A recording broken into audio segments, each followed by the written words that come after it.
Shalom, saudara yang dikasihi oleh Tuhan kita Yesus Kristus. Semoga damai sejahtera dan sukacita melimpah senantiasa dalam hati dan kehidupan kita semua.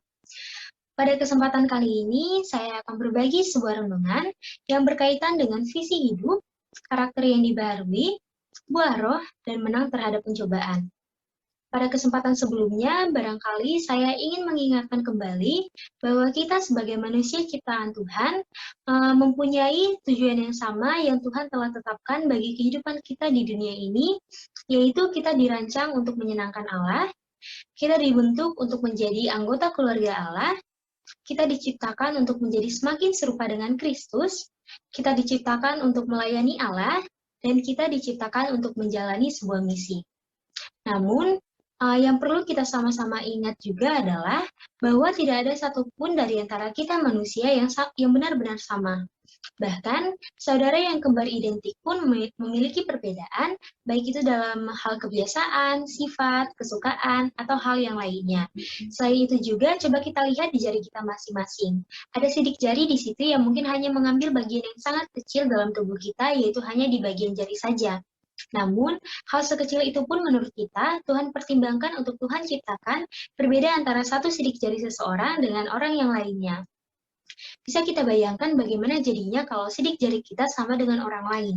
Ya mungkin beberapa dari antara kita sekalian menggunakan teknologi biometrik untuk membuka kunci pada gawai kita seperti pada handphone kita masing-masing. Nah, sehingga dari sini saja kita tahu bahwa Tuhan dengan sangat luar biasanya menciptakan kita manusia dengan segala kemampuan, kelebihan, kekurangan, karunia, keunikan, dan sebagainya yang berbeda-beda antara satu dengan yang lainnya, yang menjadikan kita manusia menjadi spesial dalam bagiannya masing-masing. Segala perbedaan dan segala kespesialan hidup kita inilah yang menjadikan ada satu hal yang berbeda juga di diri kita dalam menjalani kehidupan kita masing-masing, yaitu visi hidup kita. Namun, mungkin beberapa dari antara kita sekalian mempunyai visi hidup yang dengan spesifik kita tetapkan dan kita rancang dengan sedemikian rupa untuk mengisi kehidupan kita di dunia ini. Mungkin ada yang menetapkan visi hidupnya untuk jangka waktu 5 tahun ke depan, untuk jangka pendek, atau bahkan untuk jangka yang panjang, yang pastinya visi hidup ini akan berbeda antara satu individu dengan individu yang lainnya, dikarenakan ada perbedaan dalam hal kemampuan, keinginan, dan spesialisasi yang masing-masing kita miliki dalam diri kita. Contohnya saja teman-teman mahasiswa yang saat ini belum masuk ke dunia pekerjaan, yang mungkin saat ini sudah mulai bisa menetapkan akan bekerja di mana atau ingin bekerja di mana nanti setelah lulus, baik itu mengambil bagian di pemerintahan, di dunia pendidikan, menjadi karyawan swasta, atau bahkan menjalankan bisnisnya sendiri, yang pastinya akan berbeda antara satu dengan yang lainnya. Bahkan seseorang yang sudah bekerja pun pasti tetap memiliki suatu hal yang ingin dicapai, walaupun sudah memiliki pekerjaan yang tetap dan mapan. Namun yang perlu kita ketahui adalah apa yang kita tetapkan, visi hidup yang kita telah tetapkan dalam kehidupan kita itu bukanlah tujuan hidup kita. Karena seperti apa yang tadi di awal dikatakan bahwa tujuan hidup kita ini bukanlah kita yang menetapkan, tapi Tuhan. Di mana tujuan hidup kita ini sama.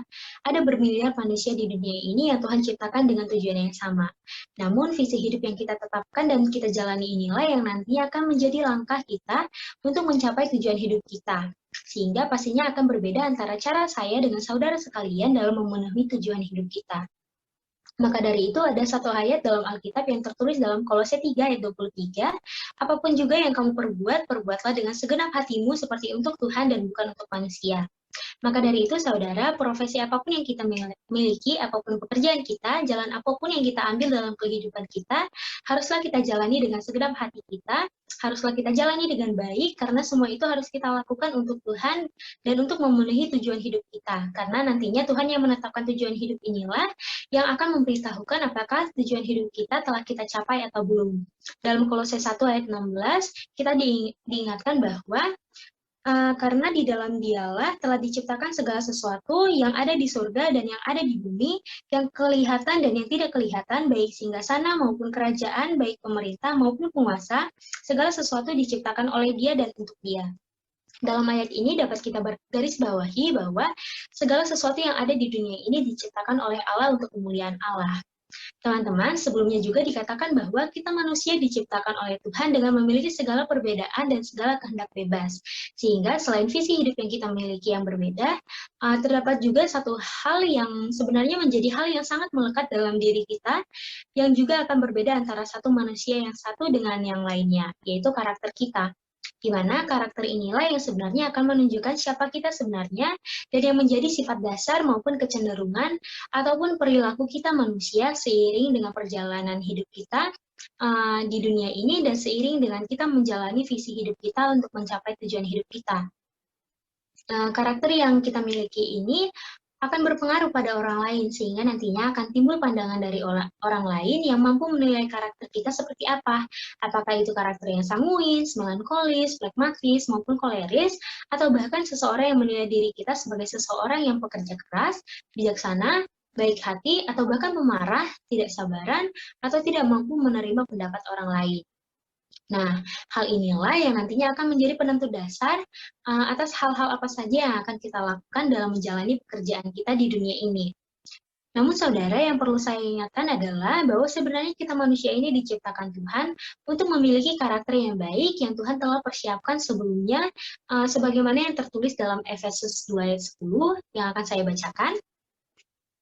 Karena kita ini buatan Allah, diciptakan dalam Kristus Yesus untuk melakukan pekerjaan baik yang dipersiapkan Allah sebelumnya, Ia mau supaya kita hidup di dalamnya. Seperti yang dikatakan sebelumnya dari ayat ini, kita tahu bahwa sebenarnya Tuhan menciptakan kita manusia untuk berkarakter yang baik. Namun karena kita merupakan manusia yang tidak sempurna, manusia yang berdosa, dan yang memiliki kehendak bebas, maka kita manusia memiliki karakter yang sering sekali berbeda dengan apa yang Tuhan telah persiapkan sebelumnya. Maka dari itu, saudara, Tuhan mau mengingatkan kita bahwa kita tidak boleh selamanya memiliki karakter yang bertentangan dengan apa yang Tuhan telah persiapkan. Dalam Roma 12 ayat 2, Tuhan mengingatkan kita untuk janganlah kamu menjadi serupa dengan dunia ini, tetapi berubahlah oleh pembaruan budimu, sehingga kamu dapat membedakan manakah kehendak Allah, apa yang baik, yang berkenan kepada Allah, dan yang sempurna. Dari ayat ini kita tahu bahwa apabila kita memiliki karakter yang bertentangan dengan kehendak Allah, maka kita haruslah berubah.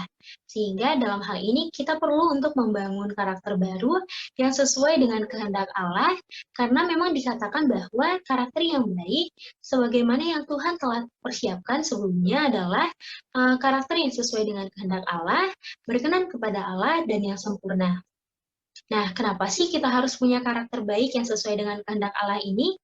Nah, saudara-saudara, perlu kita tahu bahwa hidup kita di dunia ini fokusnya bukan untuk diri kita saja, melainkan untuk Tuhan.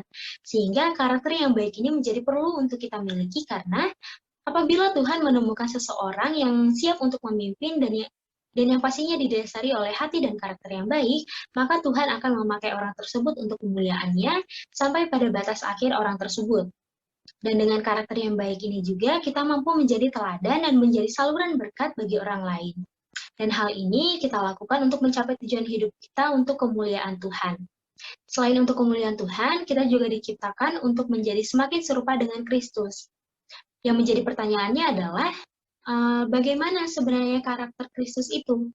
Saudara, karakter Kristus adalah karakter yang sangat sempurna, yaitu karakter yang benar-benar sesuai dengan kehendak Allah dan yang tidak pernah bertentangan dengan apa yang Allah telah tetapkan, yaitu karakter yang memiliki buah roh. Namun saudara, perlu kita ketahui bahwa memang tidak mudah untuk membangun karakter yang seperti ini, karena pastinya ada hal yang harus kita perjuangkan dan lakukan di dalamnya. Karena agar di dalam diri kita terdapat Roh Kudus, kita harus terlebih dahulu percaya seperti firman Tuhan dalam Efesus 1 ayat 13 sampai dengan 14 akan saya bacakan.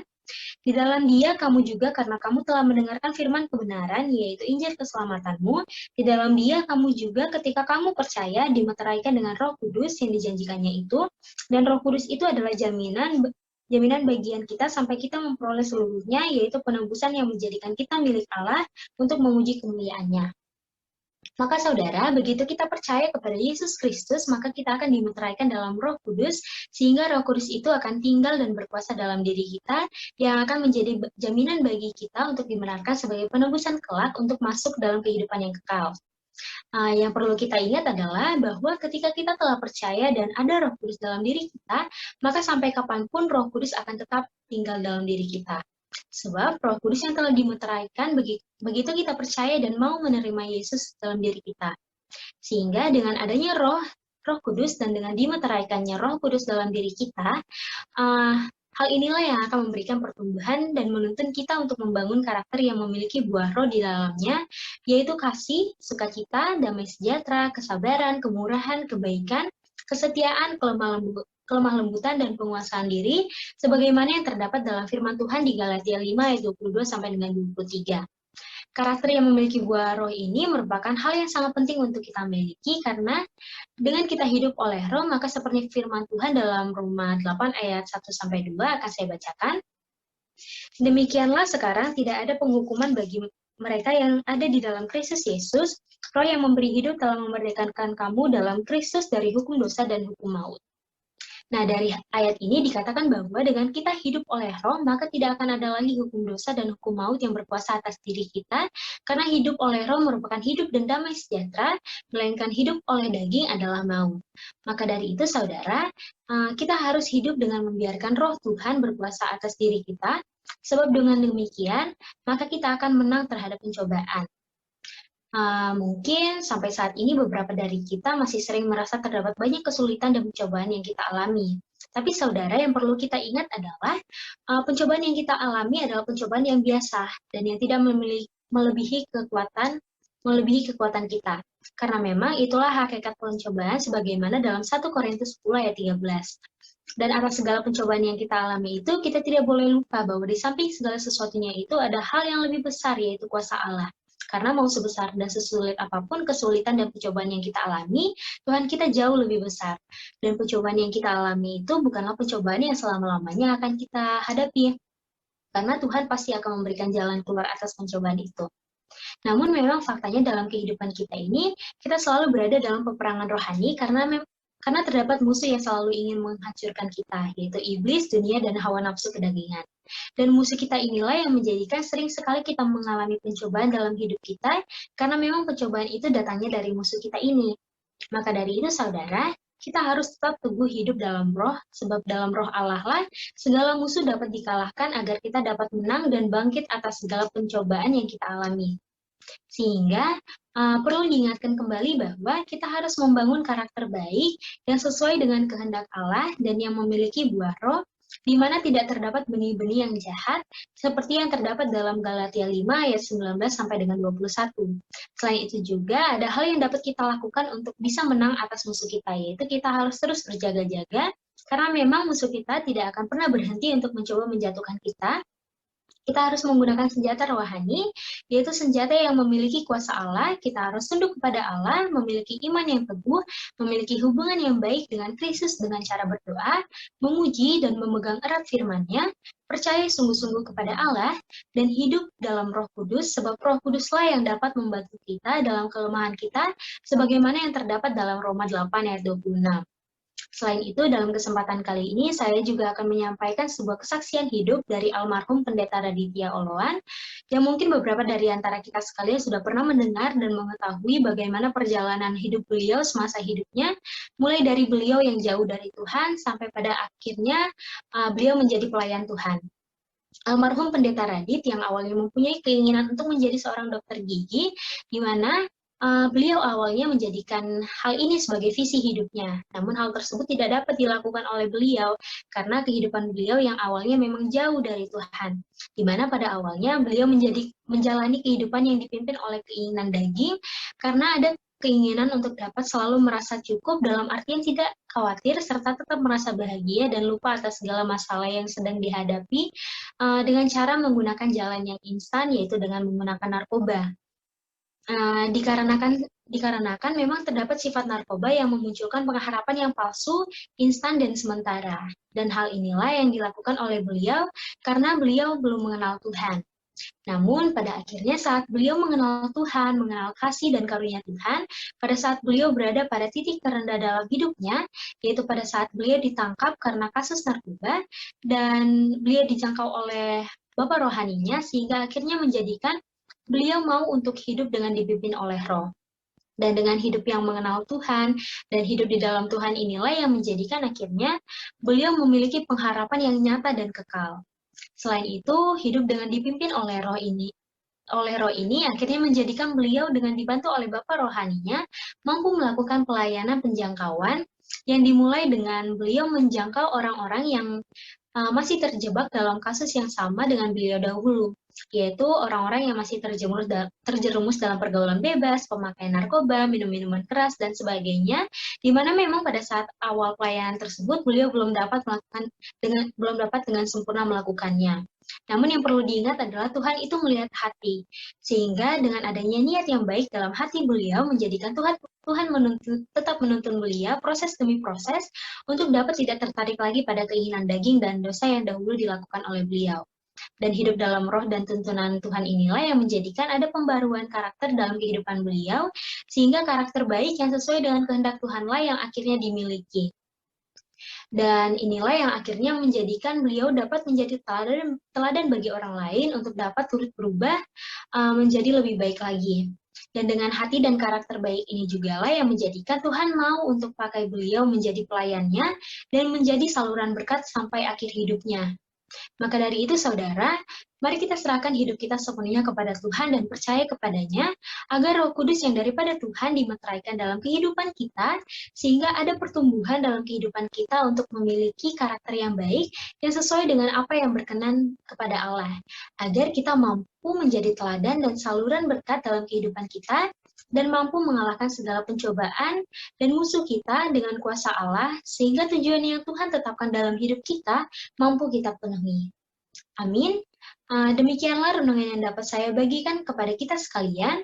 Semoga Tuhan memberkati kita semua.